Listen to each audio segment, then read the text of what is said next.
Hey everyone, it's Jacob. In 2014, I wrote a book called The Future of Work.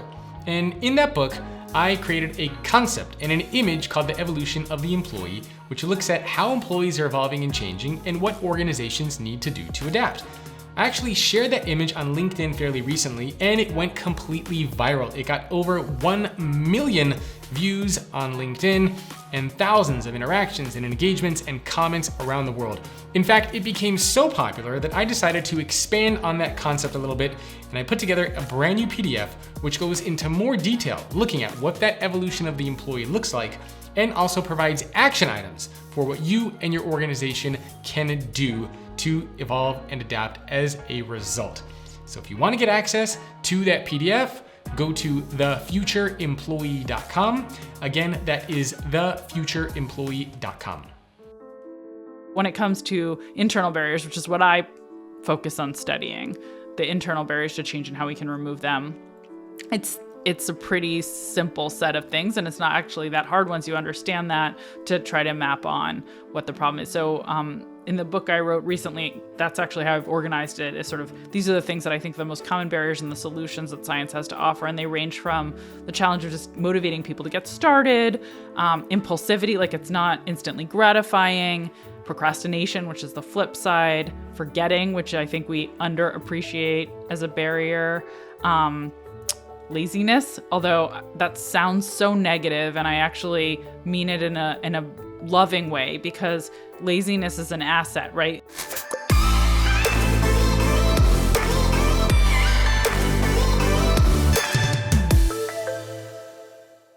Hello everyone, welcome to another episode of The Future of Work. My guest today is Katy Milkman, professor at the Wharton School of the University of Pennsylvania. She's also the author of a very popular book called How to Change, the Science of Getting from Where You Are to Where You Want to Be. Very timely topic. Katy, thank you for joining me. Thank you for having me. I'm excited to be here. Oh yes, we have so much to talk about. Before we get into some of the things from your book and research, why don't we start with just a little bit of background information about you and how you even got involved with all the stuff that you're doing now? Sure. Depends how far back you want to go, but let's just stay in the relatively reasonable past. So I'm a behavioral scientist at the Wharton School. I've been at Wharton for over a decade. I study the science of behavior change and co-direct a center called the Behavior Change for Good Initiative with Angela Duckworth. It's been around. We're about to celebrate our 5-year anniversary of existence, which is kind of exciting. Wow. It's a center that unites. Yeah, no, it's a big milestone. We have a team of about 150 scientists around the world who are interdisciplinary, neuroscientists, economists, psychologists, sociologists, doctors. I think we've got a lawyer or two running around in the mix, all interested in how can we advance the science of behavior change. And we bring them together for everything from events and conferences to collaborating on massive scientific trials designed to figure out what actually works to change behavior around financial decision-making, around health decision-making, and around educational outcomes. So what is it about decision-making that you find so fascinating? Because you were also the president. What was the name of the society that you were the president of as well? The Society for Judgment and Decision Making. Which I love. I love the name of that. I just wanted to hear you say that. Because you would be amazed by how many academics in that society would admit to having poor judgment, but that's a whole other topic. But it's such a fascinating field. I didn't even know that this kind of a society existed before I was reading your bio. So what is this field of study all about? Judgment and decision making. Yeah. What does that even mean? Well, first of all, you probably heard of some of the people in the society and some of the work they've done, because it's been having a sort of growing impact on the world, which is really exciting. When I came to it, it was small, and now it's big. Danny Kahneman, who's a Nobel laureate from 2002, best-selling author of Thinking Fast and Thinking Slow, is one of the early members and early presidents of the society, and still involved. He's still incredibly active as an academic.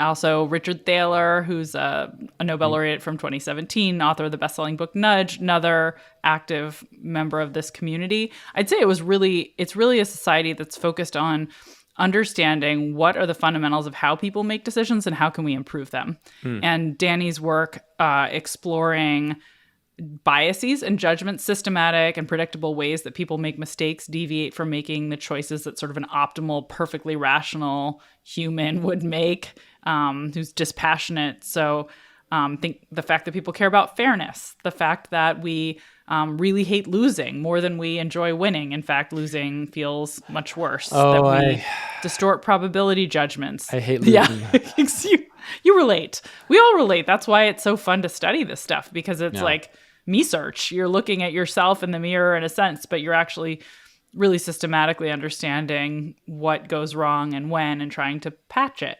So that's what I study and why I love it. Yeah, no, it's a fascinating area.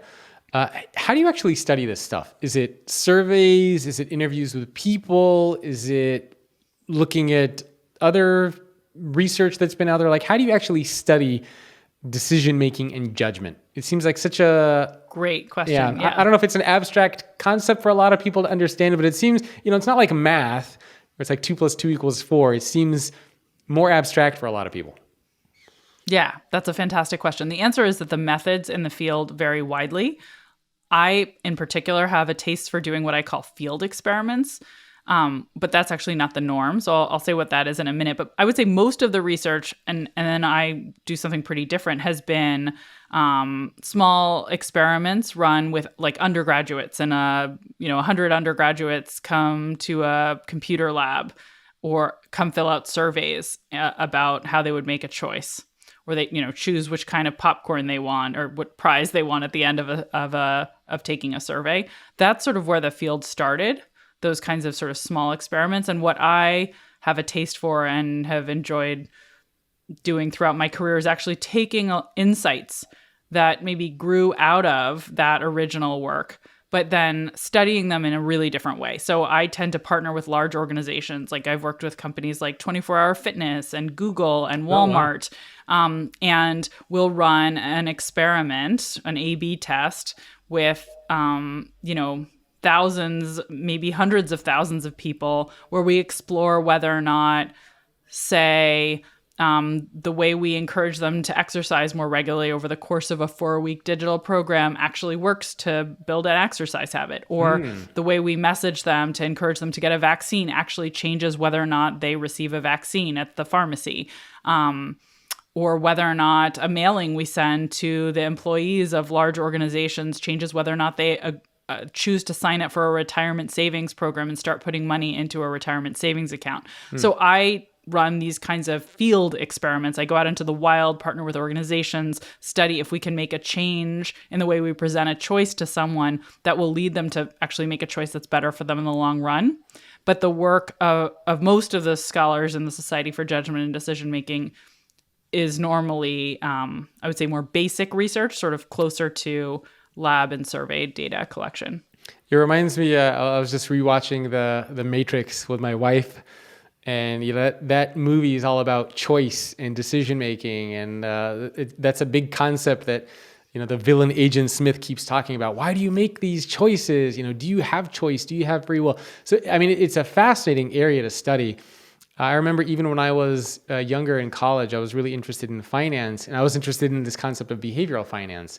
So I brought together some of my psychology professors and some of my finance professors to have a conversation on why do we make certain decisions and how? So I love this space, and I wish I knew more about it.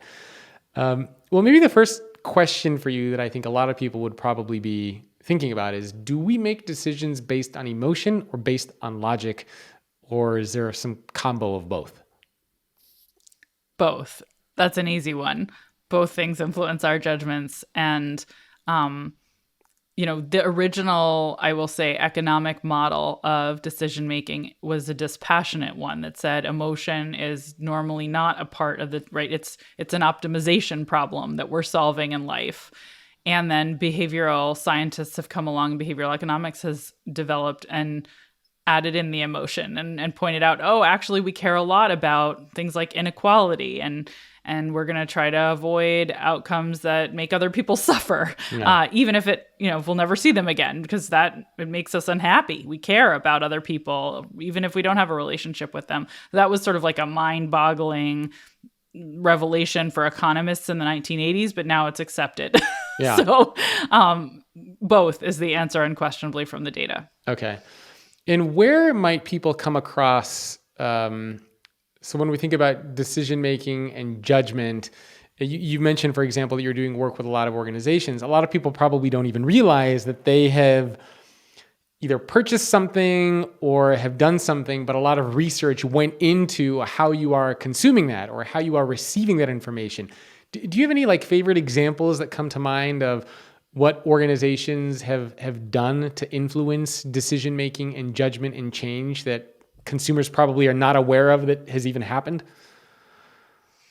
Oh, that's interesting. Well, one that I think people probably are a little bit aware of, but maybe haven't thought deeply about is Facebook, which is constantly experimenting to see if their interface changes your decisions. There's a study that I find really interesting that they did a while ago with roughly 1 million of their users, just A/B testing whether they could get more people to vote. So it really was, we can talk about things that Facebook has done that aren't great or things that we love. Let's just set that aside, and hopefully we can agree it's good to increase political participation wherever, whichever direction you want to move the vote. If we're just saying we want more people to participate in the process, I think that's objectively good. So they were just exploring whether or not their platform could be used to increase that voter turnout metric.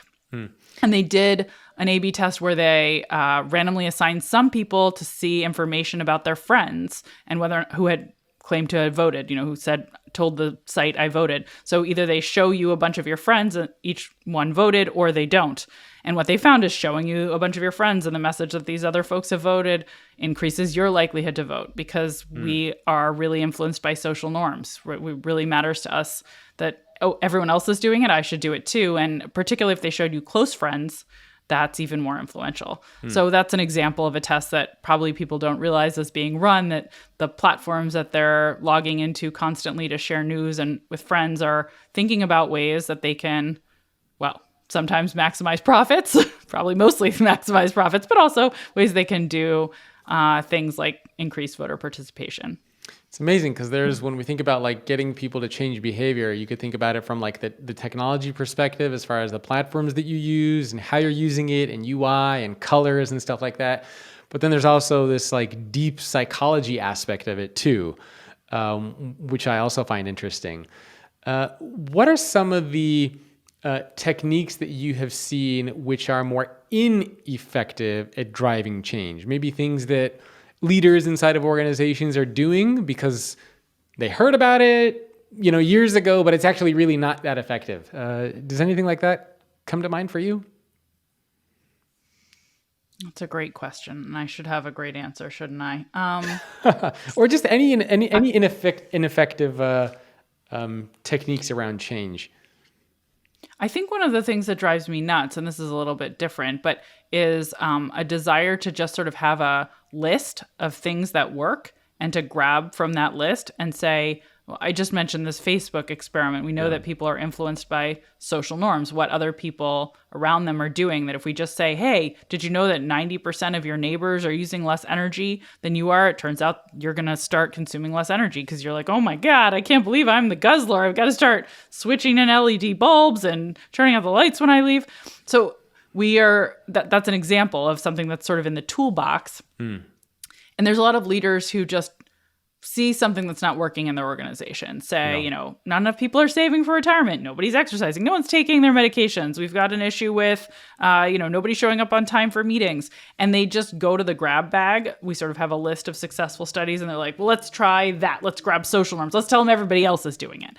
That drives me nuts. The reason it drives me nuts is most of the things that work to change behavior work because they're solving a problem that exists, right? Maybe the reason you weren't using less energy was you didn't believe it was possible to cut, but then you found out all your neighbors were using less and they're in similar homes, and now all of a sudden your beliefs have changed. Or maybe the reason you're not exercising is because you find it miserable, but then your friend invites you to go to Zumba classes with her, and that's great, and so you start exercising. But it's what works is what actually solves a problem that matches a barrier rather than something just pulled from a bag of tricks. And so too often I see leaders not doing that step to diagnose, well, what is the barrier, and can we actually match a solution from sort of the behavioral science toolkit? Okay. Is it people don't believe that this is feasible or that other people would do it or value it, and that's why they're not doing it? Okay, then let's tell them everybody else is doing it. This is totally feasible and totally valued. Or is it some other barrier, in which case maybe they're forgetting. We need to send them reminders, not communicate with them about what everyone else is up to. So that diagnosis phase, I think that's a miss for a lot of leaders. It's interesting because it sounds like that's an important piece that a lot of people miss. People ask me this question all the time. I'm sure you get it as well. They say, I'm trying to get my leader to change or my employees to change. How do I do it? And it's so broad. I always respond, well, do you know why they're not wanting to change? Like what? Because what answer could you possibly give? Like, how do you get people to change? It seems so broad and vague. How do you encourage? And yet there are so many books, I will just say, that try to give a single answer without the why or the diagnosis, or, like visualize success. It's just, you're not visualizing. You can't see yourself. Manifest whatever. your dreams. Right. And it's not that all the advice out there is garbage. Some of it has scientific merit, but it rarely does that diagnosis step first, which drives me crazy. Yeah, I would imagine as a scientist who's involved in this space, you probably read that stuff and you're like, how did this get published? Why is this on the bookshelf? Tear it down immediately. But for leaders, you said it. I didn't say it. I don't know what you're talking. We didn't mention any books, so it's all good. No books and no names, so we're in the clear. For leaders then who, let's say, do come to you and they say, you know what, Katy, I'm trying to get change to happen at my company. I want my employees to be more innovative. I want them to be more engaged. And you say, well, first, you have to diagnose why that's not happening. How do you actually start that first phase of diagnosing? Is there a specific process that you go through? Yeah, it's a fantastic, fantastic question. And the answer is, honestly, it of course depends on the context and the population where change isn't happening, right? Can you go talk directly to them? That's great. If you can go start asking questions of the individuals. Like just grab a coffee and be like, hey, what's the challenge? Yeah. What are the sticking points? Conversation often gets you pretty far. Normally the why is not some deep buried into, you don't need psychoanalysis to get at it. It's my parents didn't love me. Miserable. Okay. Yeah, right. Exactly. It's it's miserable. Or I always forget because I have too many things going on. Or, I'm just not that motivated to do it. I don't think it's possible.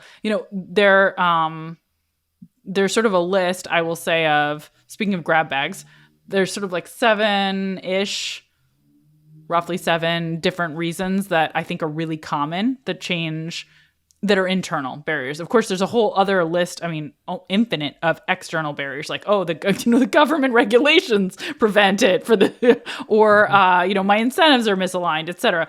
There's lots of external barriers, but when it comes to internal barriers, which is what I focus on studying, the internal barriers to change and how we can remove them, it's a pretty simple set of things, and it's not actually that hard once you understand that to try to map on what the problem is. So in the book I wrote recently, that's actually how I've organized it, is sort of, these are the things that I think are the most common barriers and the solutions that science has to offer. And they range from the challenge of just motivating people to get started, impulsivity, it's not instantly gratifying, procrastination, which is the flip side, forgetting, which I think we underappreciate as a barrier, laziness, although that sounds so negative, and I actually mean it in a loving way, because laziness is an asset, right? In that you want to take the shortcuts whenever you can.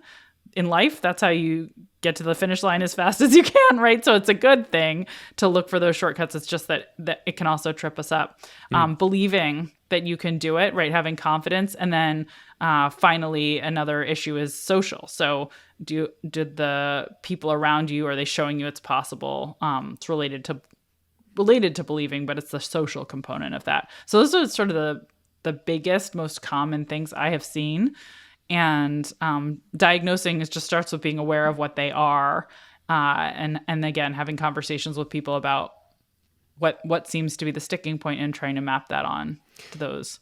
Do you find that sometimes leaders overthink things? Meaning, like, it's having a coffee or like talking to your people sounds easy, right? I mean, it's like go talk to him, for goodness sake. Like, and they sit there and they think of like, I got to do like this huge survey and it's going to take weeks to plan it. And I got to come up with 40 questions to ask. And it's kind of like what our employee engagement surveys at companies have become, right? They're like these 200-page surveys that by the time, or 200 question surveys, by the time people get to question 30, they don't even know what they're doing anymore. They just, who cares? I just want to get this done.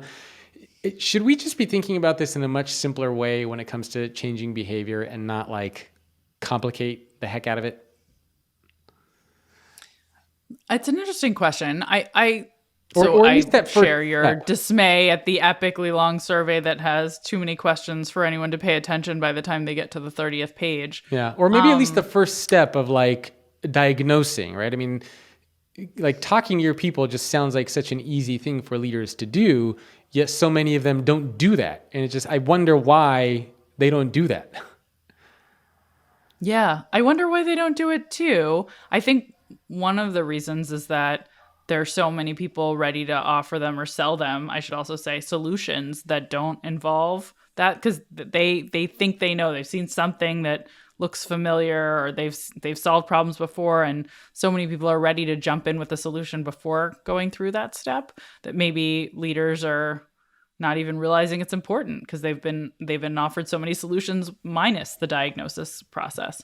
But I do not think it has to be tremendously complex to get at the barriers. And often it's obvious once you just recognize what they could be to say, oh yeah, that maps onto my situation perfectly. And none of these other things apply. So yeah, conversations. I do think surveys can be useful, and it probably depends on sort of who is the stakeholder who you need to communicate with and get information from. And maybe you don't even sometimes need a conversation because it's so blindingly obvious, but sometimes you might, or sometimes a survey. Do you think things like goals and nudges, are those techniques helpful? Because there's a lot of very mixed opinions on this. Some people say set goals, other people say don't set goals. Some people say nudges are great, other people say nudges are useless. You see people say things like, instead of setting tasks, set out, create these other lists for yourself. Like, everyone has a different opinion on how to get things done and on how to drive change. Do you have any thoughts on, are all these techniques effective and it just depends on the person and what works for you?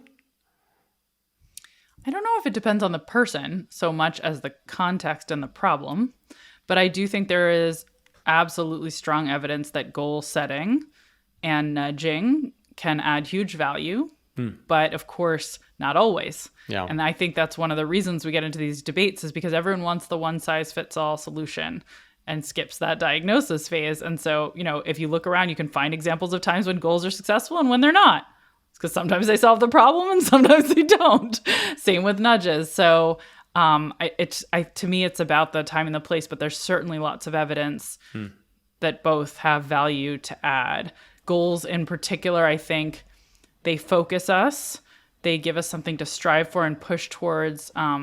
That can be dangerous, actually, when the goal, like if you set the wrong goal or if it crowds out other things, but it can be really valuable when you set the right goal. They need to be broken down into bite-sized pieces, so it's not distant and ambiguous, and it needs to be clear what the metrics are, and they need to push you, right? It can't be a trivially easy goal. It's got to be a goal that's getting you to stretch a little bit. but not impossible. So there's all these parameters you have to optimize, and goals are the most useful when you're in need of added motivation and clarity around what's the end you're trying to achieve. So yeah, I think each thing has its place, and science has really clearly established that there is value in these things. It's just a question of when to use what.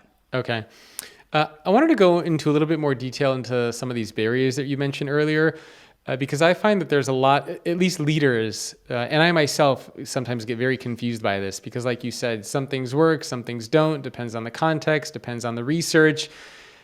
So, as a leader, a lot of people are probably watching this and listening to this thinking, okay, well, if things work at different times and some things work and some things don't, how do I know like what I should be doing? And I suppose part of this comes from understanding what these barriers are first. So can we spend a couple of minutes talking about each one of these barriers and just giving a little bit more context on them? That way maybe leaders can identify them if they come up.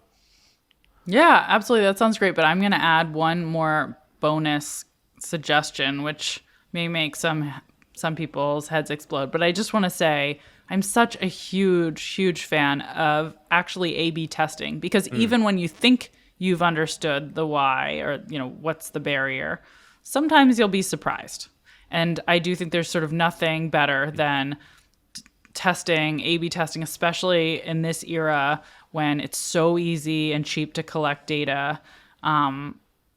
We should be constantly testing to make sure that what we think is going to work really is. So can a leader A/B test on their people? I guess if you have one conversation or one approach with one employee, and then like set goals with one employee, don't set goals with another, and just see kind of how it works out. Yeah, it depends. If you're a leader and you have a small team, it's harder to do an A/B test. If you're a leader and you have a massive workforce, or if you're a leader and you have a large customer base and you have different ideas about how to change behaviors, then it's easier to do A/B tests. But yeah, absolutely. If you've got a team of 5, A/B testing is probably not going to help you tremendously. Yeah. Well, I love that approach of testing, because I feel like a lot of leaders, they go through MBA programs, they read books, and they feel like that's the template that they use for every single employee in every single situation. And they forget that, things change, and that it's okay to experiment and test and see if something works. And if it doesn't, admit it and try something else. But I also feel like a lot of leaders believe that means that they are somehow weak in a certain way, right? If they make a mistake and they have to admit that they got something wrong, like there's the vulnerability issue in there. So it's kind of an interesting, like, balancing the experimentation with embracing the vulnerability piece.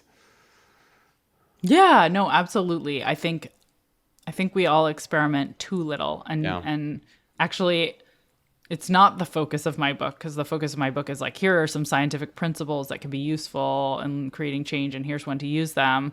But I think when I teach my Wharton MBAs, I think the thing that they leave with that's probably the most valuable, in my estimation, is an appreciation of the importance of testing, how it can allow you to hone in on the truth, and how to do it. So I'm not sure there is a more important thing for leaders to understand than that. Okay, that's great. All right, let's talk a little bit about these barriers in more detail. Which one do you want to start with? I mean, of course, laziness immediately like jumps to mind, and forgetfulness. No, let's wait on laziness. Let's wait. We got to come to that. We could be a little lazy about laziness. All right, I'll let you guide us. How about getting started? Getting started, because we're getting started on talking about them. That's always a great place to start, is with getting started, right? Okay. I think the getting started problem is one of the ones I've personally studied the most. Just, I know I need to make a change. I have some desire to change. There's some other goal I'd like to achieve, but like, I'll worry about that tomorrow. Yep. I'm not going to get started today. So my collaborators and I got interested in this because I gave a talk at Google about a decade ago where I was presenting a bunch of research on tools we could use to help motivate their employees to, take advantage of different workplace programs, productivity training, lifelong learning, getting them to save more for retirement, and so on. And I presented these results, and one of their HR managers, they call them people analysts, said, okay, Katy, completely convinced that we should use these tools to nudge behavior change. Science proves that it works. But is there some ideal time to encourage change? Is there some point in a career when people are more motivated to change, or some dates that matter more than others? And I thought it was just such a great question. And so my collaborators, Heng-Chen Dai of UCLA and Jason Reese of Wharton and I have all together explored what we now call the fresh start effect.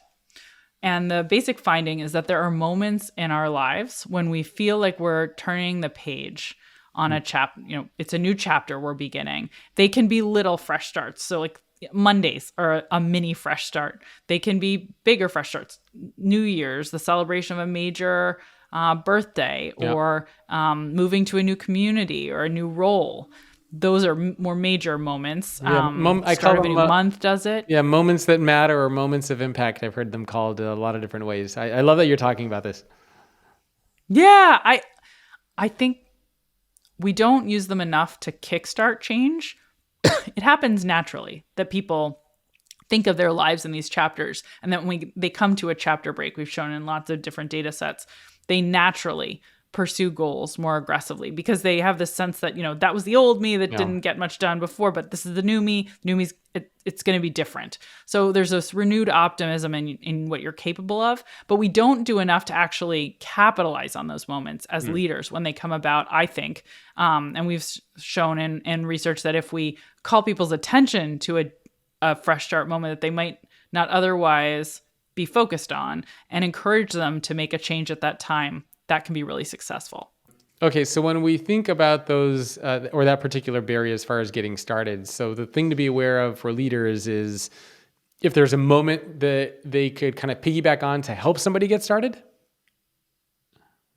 You got it. If there is a moment when it feels like a fresh start, it could be as trivial as a Monday or coming back from a holiday break, or something more meaningful like a person's been promoted, a new year has begun. We're, tracking performance in a new way, something that just jolts us into a chapter break. Okay.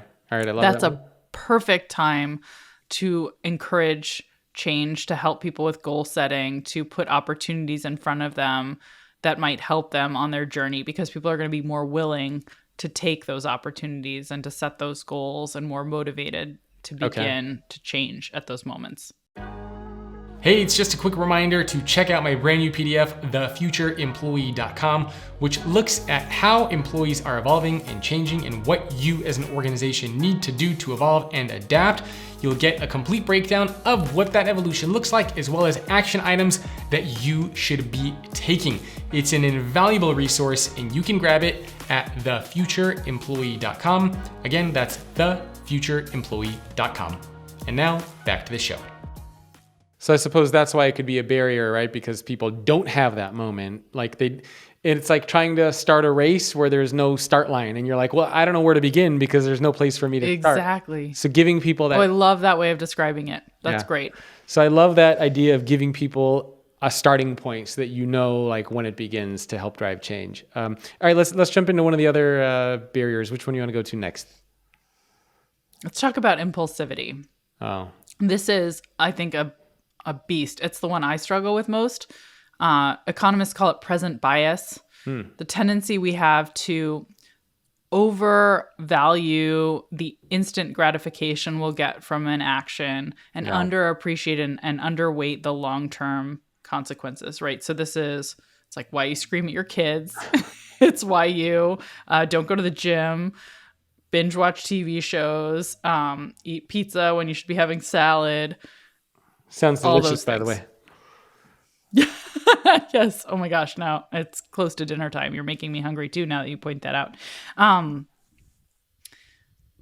Impulsivity is a really tough one, but I think one of the most important insights we have comes from research by Ayelet Fishbach at the University of Chicago and Caitlin Woolley of Cornell University. And they've shown that most of us think when we've got a tough long-term goal where the rewards are sort of later, right?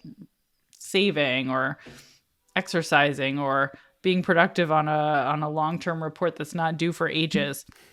We think I should just push through, find the most effective, efficient route to my goal. That's what will get it done, because that's the best path, the shortest distance. A small minority of people actually pursue these kinds of long-term rewards, long-term goals in a different way by actually trying to pursue them in the way that's most instantly gratifying, the most fun now, right? So if you want to think about like workouts, it's like one person looking for the efficient route. They're like beeline for the Stairmaster, maximally punishing as many calories per minute as possible. The person who's focused on fun is heading for the dance class with a friend. Yeah. What's interesting is, even though most of us think we should take the more efficient route, people persist much longer when they pursue the fun route. And this is, random assignment studies where people are encouraged, try to do it in the way that'll be the most fun, try to do it in the way that'll be most efficient. You get more persistence when you're working on your goals in a way that you enjoy in the moment. And we don't appreciate that. We think, no, I'll be able to just push through. I'm gritty. That's but what in reality, that was my assumption too. Yeah, it's a classic assumption, and it's a misconception. In reality, we get further faster when we actually look for an enjoyable way to pursue our goals, because we keep at them, because the experience is pleasant and we value the here and now. So basically, that I think is one of the most important things that we can know as leaders and as individuals about ourselves is we have this misconception we'll be able to push through pain, push through unpleasantness. In reality, we get our best work done when we're enjoying the experience. So this is this was impulsivity? It says impulsivity. And yeah, there's lots of tactics, gamification. Yep. I've studied something called I call temptation bundling, where you only let yourself enjoy some temptation. Like, you can only binge watch your favorite TV show while you're exercising at the gym, or only let yourself pick up the coffee drink you crave when you're heading to the library to hit the books. Like, you link some source of pleasure with the thing that would otherwise feel like a chore, and that can make it more enjoyable and more likely that you'll keep doing and keep at it. But there's lots of different tactics. I think the most important insight is that present bias, impulsivity is a big barrier. We can't just push through. We actually need to try to change the nature of the experience so that the long-term goal has some short-term value. Okay, great. It reminds me of like cheat meals. I try to eat healthy during the week, and then I do cheat meals, Wednesdays, sometimes Saturdays, where it's kind of like, you eat healthy, you're strict, and then you get a little bit of enjoyment. Like, you're allowed to, if you exercise the whole week, then you get a little bit of enjoyment. You eat healthy the whole week, you get that one cheat meal where you can eat That's still pretty delayed, right? Yeah. So you're trying to bring the reward forward a little bit, but I'd say that's still not. You want it's more, if you need to eat healthy, how can you do it in a way, maybe it'll take a little longer, but that you actually enjoy the meals, right? So it's like substitute the kale salad without any dressing for a smoothie that you actually find tasty. And so you're going to get to your dream fitness level. It's going to take 2 months instead of 1 month, but make the experience more pleasant, or else you will quit. Got it. Okay. So that's impulsivity. Let's jump to the next one. Which one do you want to go to next? The flip side of impulsivity is procrastination. Yeah. So impulsivity can lead us to procrastinate. Yeah. And so that's one, of course, the tactics we just talked about can help with that too. But one of my favorites is something called a commitment device, which has been studied extensively by actually economists and psychologists. It's basically a tool that lets you penalize yourself if you fail to achieve some goal. And that creates an incentive structure so that it will actually be more costly to procrastinate than it will be beneficial, right? So we're used to other people creating incentives to keep us from misbehaving, right? Like speed limits, for example, and, making drugs illegal of various kinds. Those are like somebody will slap your hand if you give in to temptation, you do the wrong thing. It's weirder to think about doing it to ourselves, but turns out it works really well. So if you can put money on the line, this is called a cash commitment device, that you agree to forfeit if you fail to achieve a certain goal by a certain date. There's websites like stick.com and BeMinder, which PS I have no financial interest in, that help people create goals, and you can literally forfeit money to a charitable cause if a referee reports that you didn't achieve them. And these kinds of tools have been proven really effective. Incentives work, and you can incentivize yourself. My favorite study shows smokers who want to quit and get sort of a standard smoking cessation program are less successful than smokers who want to quit and are given a way to put money on the line that they'll have to forfeit if they fail to achieve a goal. Self-set deadlines that you announce to other people can help you as well. They're another form of penalty you're imposing on yourself in the form of shame, essentially. But we can use these different forms of commitment where we put something on the line, whether it's our reputation or our cash, and that can change the equation so that we won't procrastinate because now the cost is too high for doing it. It actually, hearing you talk about that made me want to ask you, what about fear? Is fear, because a lot of leaders, oftentimes they lead by fear, right? Do this or you're going to be fired. Do this or you're not going to get your bonus. Do this or you're going to get in trouble. Is that, and I hope you don't say yes, but is that an effective way to lead or to drive change or any kind of behavior that you want? I mean, if you have only one short run goal, it's going to, it is an incentive. Fear is certainly a motivating incentive. The problem with fear, as you're getting at and saying, I hope not, is most of our interactions are what economists would call a repeated game. We're not just having one interaction and one goal we want to achieve. A leader is repeatedly hoping to achieve goals with a team. And if you pursue, if you set up a structure that thrives only on negative emotion, there's a lot of negative consequences to that in the long run. Okay, short run, if I scare you by saying you'll get fired if you don't do this, you're probably going to do this. But we can't play that game repeatedly and have good outcomes because resentment and lack of motivation and desire to get out of the situation are all going to drive down performance. Okay. All right. Which one next? You want we didn't do forgetfulness yet, did we? We didn't do forgetting. Forgetting gets forgotten a lot. It's it gets a bad rap. I think people think it's boring. Like, duh, yeah, I forget. I think it's so important and it's so interesting, all the things we know about how to improve on this and how much we undervalue those tools. We had one experiment we ran where we charged people to get reminders to do something that would earn them money. And they were like, I don't need the reminder. And I just want to take all the money. I'll remember. We charged them a small amount for a reminder to do something that would earn them a large amount. They would have been way better off paying us for the reminders. Because people legitimately just forget. They forgot to do the thing. Yeah, we just forget all sorts of stuff. We don't remember to follow through on key things that will help us achieve our goals constantly. And there's, reminders are really valuable. We should use them everywhere. There's another tool that Peter Gollwitzer of NYU has studied called a planning prompt. That's a helpful tool when you're trying to help somebody make sure they actually will follow through on an intention. You just walk them through some questions like, when will you do it? Where will you do it? How will you get there? Thinking through those simple things can do everything from, we talked about voter turnout earlier. You can get more people to turn out to vote by just asking those simple questions. By the way, this is part of every voter turnout script now because it's been proven so useful.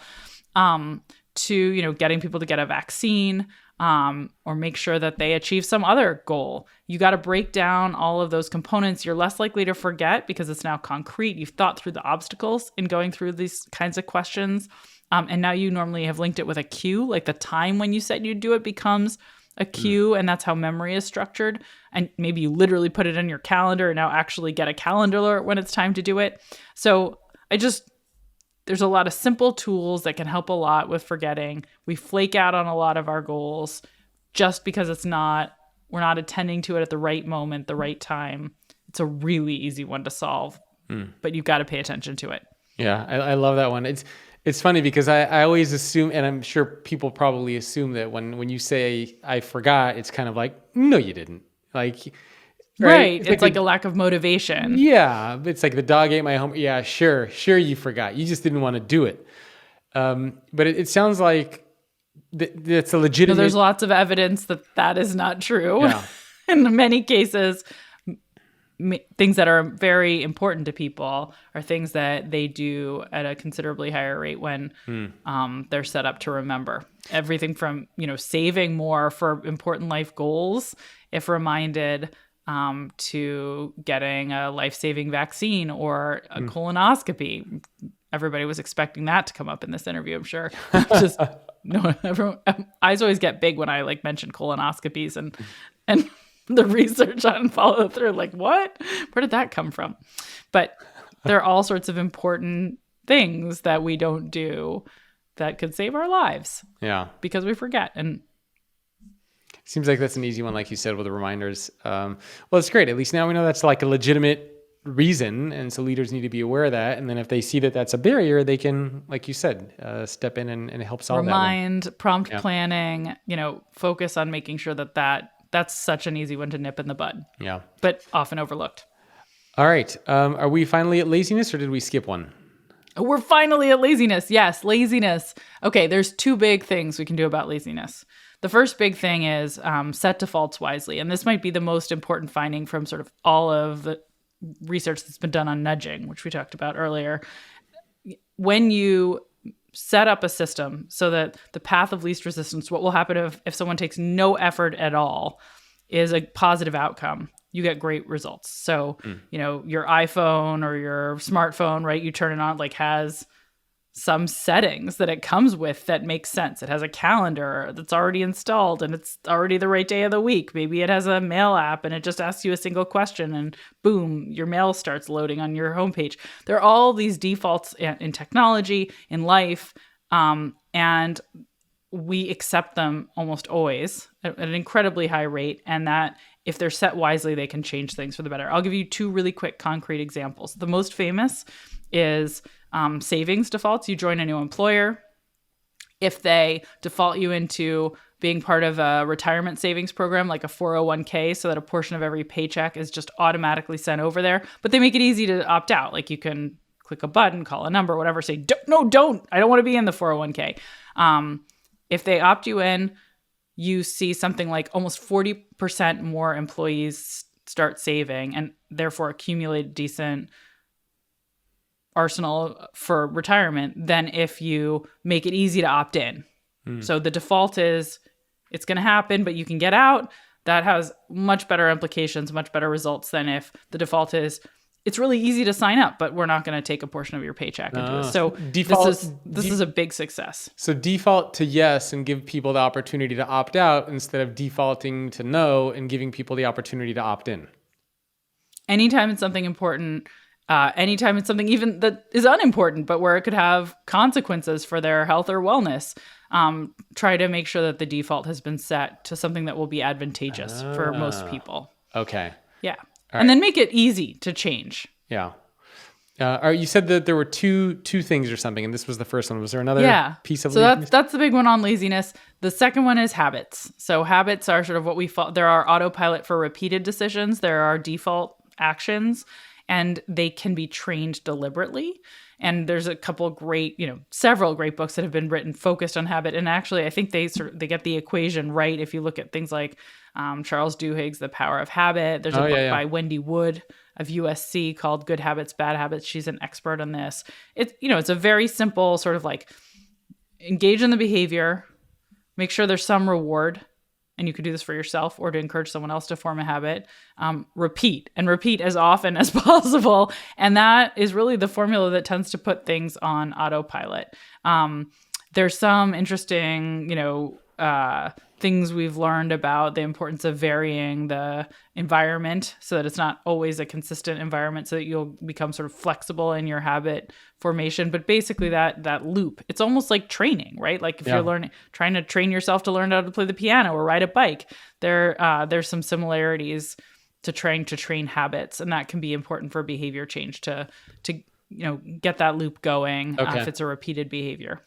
All right. Well, before we wrap up, I know we covered a lot, but I wanted to get to one more thing before I let you go, and that's this No Club that you have. And so I wanted to ask you about this, if you can share what exactly this is, and maybe this is something that leaders and just individuals out there, we can start thinking about applying in our lives. Yeah, absolutely. So this has to do with a key barrier to change, which is actually two that we didn't get to in as much detail. Having good social support and actually having confidence in yourself that's built from others relying on you. So I have a No Club. It's a group of, it was inspired by research done by Linda Babcock at Carnegie Mellon University and collaborators, showing that women tend to take on the majority of non-promotable tasks at work, meaning, planning the holiday party or sitting on this committee that isn't rewarded or taking notes in a meeting, because we aren't that great at saying no and people expect us to say yes. Yeah. And that can be harmful to women's advancement. So she did this great work and let us in on the secret that she has a club of women who help support each other in figuring out when to say no when they're asked to do things that are outside their main job description. And I formed a No Club with a couple of women faculty at other universities who has similar career aspirations and similar challenges with, more inbound requests than they could possibly take on. And it's hard to figure out which do you say no to, which do you say yes to. Yeah. This club is magical. It's magical for a couple of reasons. There are obvious and one that's less obvious. The obvious reasons, right? Like social support, friendship, learning from others' experience and expertise. Those are great things. They always prop us up and make us better. The magical one that I didn't anticipate but discovered, and is aligned with some research I did subsequently, is that in giving advice to others, it actually improves our own outcomes. And that is Lauren Eskris Winkler. It's so interesting. So the psychologist Lauren Eskris Winkler at Northwestern University has shown when we give advice, when we're asked to give advice, it boosts our confidence in what we can achieve because, wow, somebody's asking me. That makes me feel great. Yeah. They must think highly of me. 2, we introspect in ways we wouldn't otherwise because now I have to, come up with something to tell you. And when we introspect, we think of things that will work for us because we're our own sort of model. And then finally, once we've given someone advice, we're going to feel hypocritical if we don't walk the talk ourselves.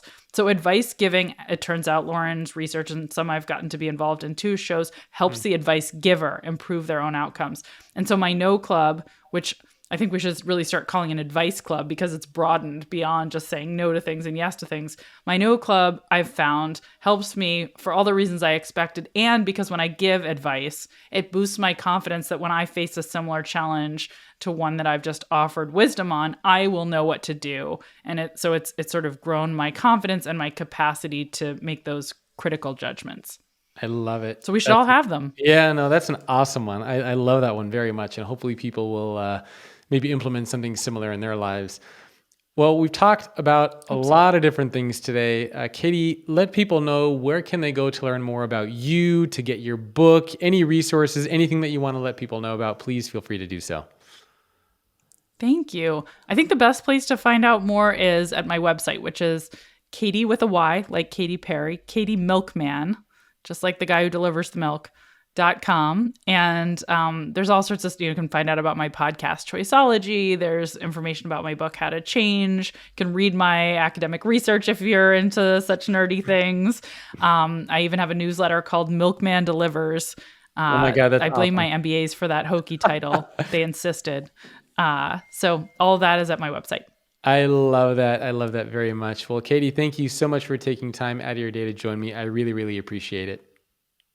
Thank you. This was really fun. Thanks for asking great questions. Of course. I had a lot of fun. I'm genuinely curious about this stuff as well. So thanks again. And thanks everyone for tuning in. My guest again, Katy Milkman. Make sure to grab her book. It is called How to Change: The Science of Getting from Where You Are to Where You Want to Be. And I will see all of you next week. Thanks again for tuning into today's episode. Please remember to rate and review the podcast on Apple Podcasts or whatever your preferred channel is. I cannot express how important those reviews and ratings are to the success of this show, and they keep allowing me to bring back amazing guests. Lastly, don't forget to check out the brand new PDF that I just put out, which looks at the evolution of the employee. In other words, how employees are evolving and changing and what you as an organization should do to adapt. You'll get a complete breakdown of what that evolution looks like, as well as action items that you can and should be taking. That PDF is available at thefutureemployee.com. And if you want to reach out to me for whatever reason, whether it's inviting me to speak, sponsoring the show, or just giving me some feedback, you can always do so. My email is jacob@thefutureorganization.com. Again, that's Jacob at thefutureorganization.com. Thanks again for tuning in, and I will see you next time.